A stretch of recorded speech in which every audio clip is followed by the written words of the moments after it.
on Matthew chapter 1 verse 18 through chapter 2 verse 12, and the book of Luke chapter 1 verses 26 through 56, and chapter 2 verses 1 through 21. The angel Gabriel appears to Mary, who is engaged to Joseph, a carpenter. Greetings, you are highly honored. What? Who are you? Do not be afraid, Mary. God has chosen you to be the mother of his son. His name will be Jesus, and he will rule a kingdom that will never end. I am the Lord's servant. I will do whatever he asks.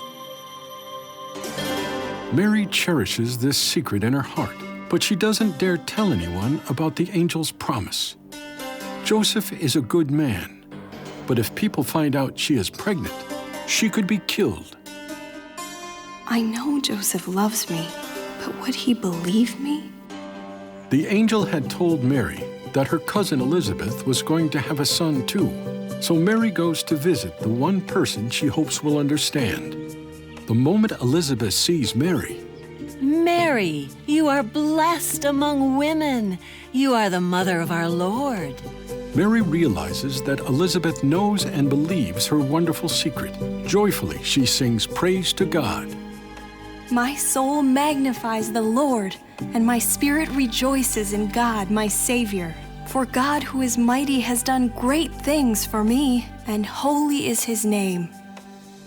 Back in Nazareth, Joseph has second thoughts about his engagement to Mary, because he doesn't know about God's plan for Mary and her baby.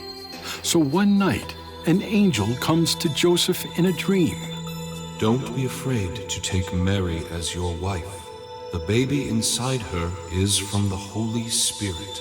Name him Jesus, because he will save his people from their sins. Jesus means God saves. Joseph believes the angel and marries Mary, even though her pregnancy seems shameful to others. One day the news comes that the Roman Emperor, Caesar Augustus, wants to have a census. Everyone must go to his hometown to be counted. Even though Mary's baby is due any day now, Joseph and Mary have to go from Nazareth to Bethlehem. We've traveled a long way. My wife is very tired. We need a place to stay. I'm sorry, but Bethlehem is crowded because of the census. We don't have any more empty rooms. Exhausted, Mary and Joseph have no choice but to stay in a stable. There, surrounded by animals, Mary gives birth to Jesus. She keeps her baby warm in a manger filled with hay.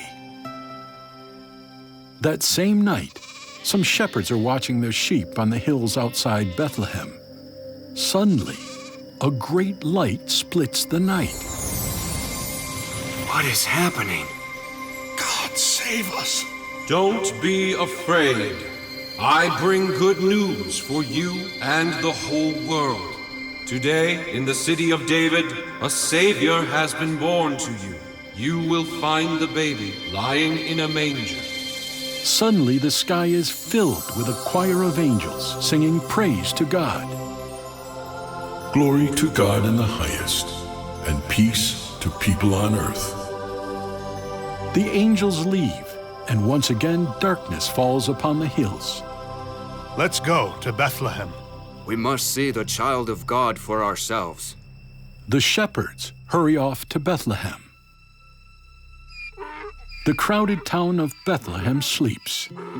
Lovingly, Mary has wrapped her baby in strips of cloth and put him in a manger. That's where the shepherds find him. An angel told us that the Savior has been born. We have to tell everyone this great news. In a land far to the east, wise men see something strange in the sky. That new star is brighter than all the rest. It must have special meaning. It's a sign that the King of the Jews has been born. Let us go to Jerusalem and find this king. After months of travel, the wise men reach Jerusalem. We have come to worship the baby King of the Jews. Where can we find him? You must be mistaken. No king has been born here recently. When the wise men inquire at the palace, King Herod, who has to protect his throne, immediately comes up with a plan. Look for the child in Bethlehem.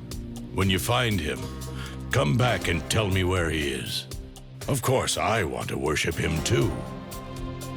And when I find that child, I'll kill him. No one is going to be king of the Jews except me.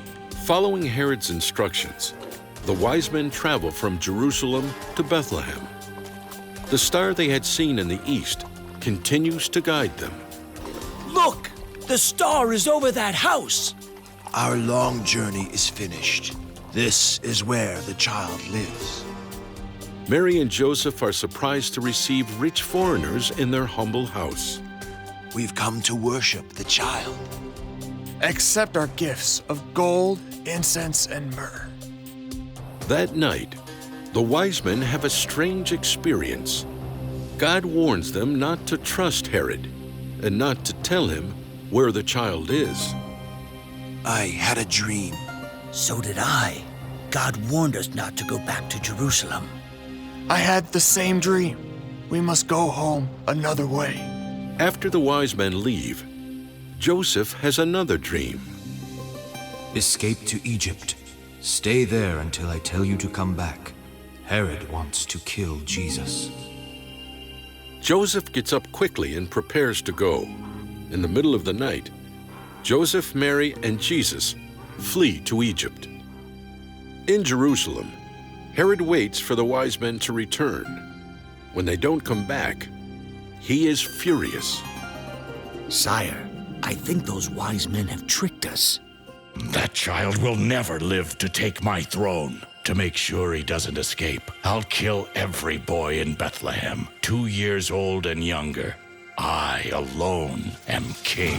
That very night, Herod's soldiers descend on Bethlehem and brutally carry out their evil errand. And so Jeremiah's prophecy is fulfilled. There is weeping and great mourning in Ramah.